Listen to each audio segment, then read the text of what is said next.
This is an explanation of some of the basic mechanics of arbitrage using a specific set of pricing conditions in a spot market and its related forward market.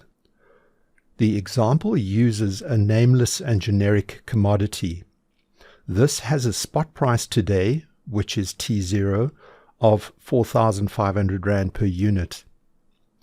We assume a notional amount of 100 units of this commodity, so that the total spot price today is 450,000 Rand.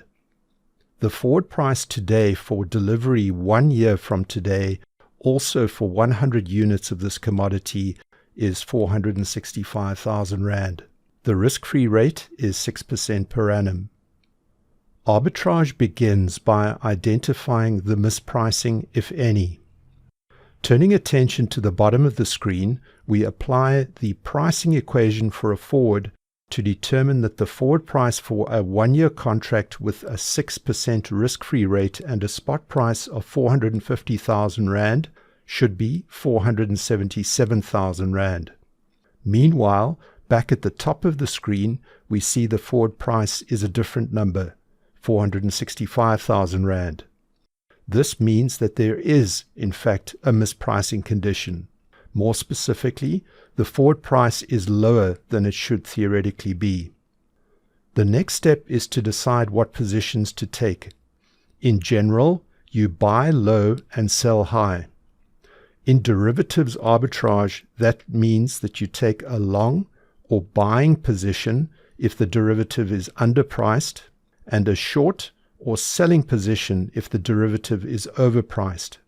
Then, in the spot market, you do exactly the opposite. In this example, the derivative is underpriced by 12,000 Rand. It should be 477,000 Rand, but is only 465,000 Rand.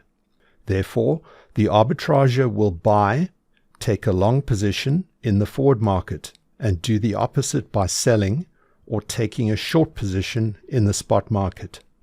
The fundamental principles of arbitrage are that you should start with none of your own cash and end with none of the underlying. In this case, and starting with zero cash, the arbitrager needs to set up a short position in the spot market.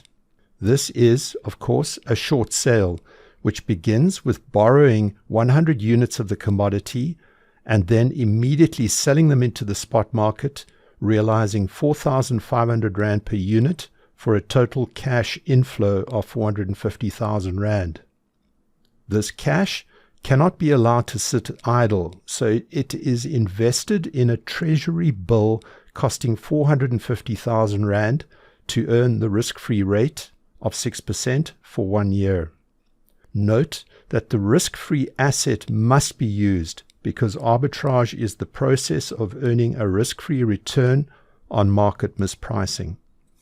Next, the arbitrager enters into a long forward contract at a forward price of 465,000 Rand.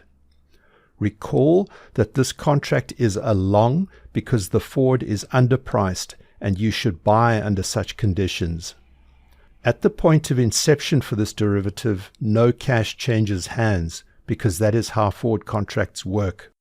This completes the arbitrage setup at T0 with a short position in the spot market, a long position in the risk-free asset, and a long position in the forward market. Nothing happens from now on until 1 year has passed. At the end of the year, the 3 positions in the spot, risk-free, and forward markets are closed out. Firstly, the risk-free asset is sold. This raises 477,000 Rand, which is an amount including 27,000 Rand accrued interest for 1 year on 450,000 Rand.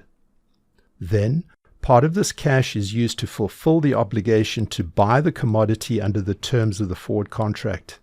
This is now done at the contracted price of 465,000 Rand. The arbitrager now has 100 units of the commodity, which are then returned to the commodity lender in order to close out the short sale. The ending position can now be calculated.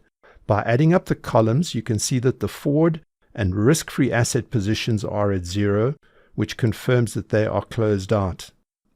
In addition, the commodity column is also at 0, which means that the trade is in compliance with the second principle of arbitrage, namely that you must end with 0 underlying. Finally, the cash column is added up, showing a positive total of 12,000 Rand. This is the risk-free arbitrage profit.